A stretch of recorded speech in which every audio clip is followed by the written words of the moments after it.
নমস্কার বন্ধুরা, রিজু রান্নাঘরে তোমাদের সবাইকে স্বাগত জানাই। আজ আমি চাল ডাল বাটার ঝামেলা ছাড়াই সরু চাকলি পিঠা তৈরি করব। এই পিঠাটা বানানোর সময় কড়াইতে একটুও লেগে যাবে না আর দুধের মতো সাদা ধবধবে হবে। এই সরু চাকলি পিঠে তৈরি করার জন্য কোনো চালের গুঁড়ির প্রয়োজন নেই, শুধুমাত্র সুজি দিয়েই এই সরু চাকলি পিঠাটা আমি তৈরি করেছি আজ। এই সরু চাকলি পিঠাটা দেখতে কত সুন্দর হয়েছে, লাল বা পুড়ে যায়নি একটুও। দেখো বন্ধুরা, দুধের মতো সাদা হয়েছে। তাহলে চলো এই পিঠাটা আমি কি করে তৈরি করলাম প্রথম থেকে শেষ পর্যন্ত দেখে নিই। এখানে আমি সুজি নিয়ে নিয়েছি। এই সুজিটাকে আমি মিক্সারের ভিতর দিয়ে দেব।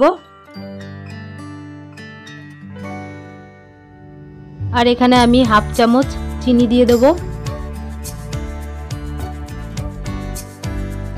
আর দিয়ে দেবো স্বাদ মতো লবণ। এবার এই শুকনো উপকরণ আমি ভালো করে গুঁড়ো করে নেব। দেখো বন্ধুরা, গুঁড়ো করা আমার হয়ে গেছে।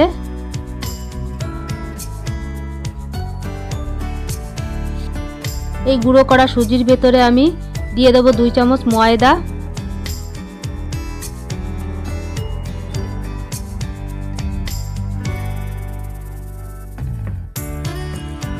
এবার দিয়ে দেবো গুঁড়ো দুধ।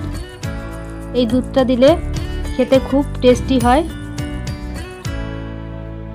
এবার আমি জল দিয়ে ভালো করে মিশিয়ে নেব।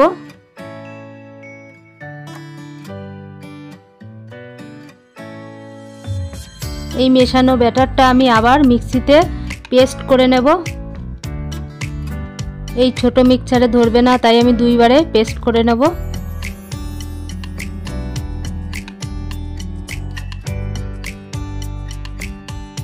দেখো বন্ধুরা, প্রথমবারের পেস্ট করা আমার হয়ে গেছে।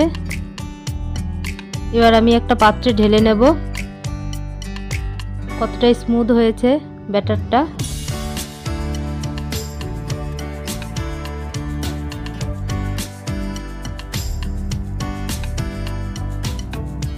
এবার দ্বিতীয়বারে আমি সুজিটা পেস্ট করে নিয়েছি, ঢেলে নেব আমি।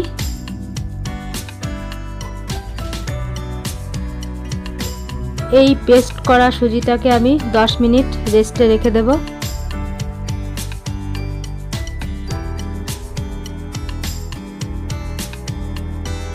দশ মিনিট পর আমি ফিরে আসলাম। সুজির এই ব্যাটারটা এরকম ঘনত্বের রাখতে হবে, তাহলে পিঠাটা ভালো হবে।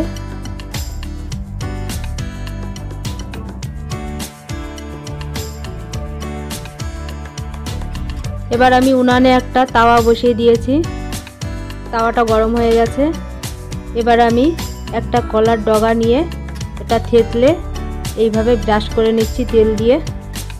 সুজির 1 হাতা ব্যাটার আমি এই তাওয়াতে দিয়ে দেব। এবার তাওয়াটাকে আমি এইভাবে ঘুরিয়ে ঘুরিয়ে ব্যাটারটা ছড়িয়ে দেব।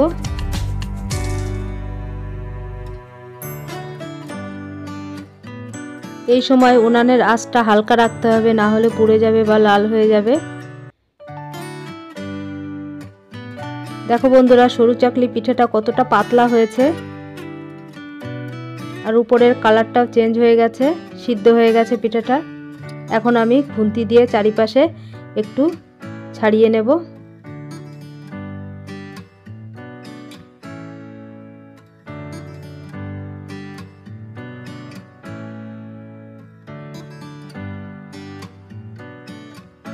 এবার আমি পিঠাটাকে হাত দিয়ে এইভাবে ভাঁজ করে নেব। দেখো বন্ধুরা, একটু লাল হয়ে যায়নি বা পুড়ে যায়নি। এইভাবে ভাঁজ করে নেব। এবার খুন্তি দিয়ে তুলে নেব। দেখো বন্ধুরা, একটা পিঠা আমার তৈরি হয়ে গেছে। যতবার ব্যাটারটা দেবে ততবার তেল ব্রাশ করে নিতে হবে। আমি আরেকটা পিঠে এইভাবে করে দেখাচ্ছি কতটা পাতলা হয় এই পিঠেটা।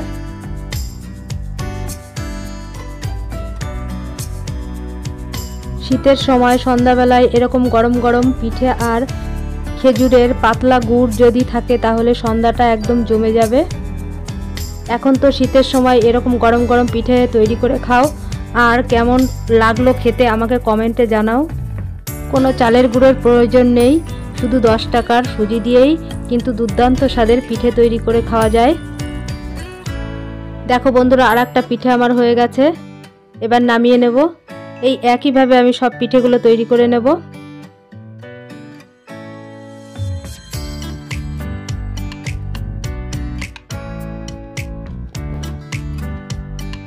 দেখো বন্ধুরা, সব পিঠেগুলো আমার তৈরি হয়ে গেছে। একটার পর একটা আমি সাজিয়ে দিচ্ছি এইভাবে।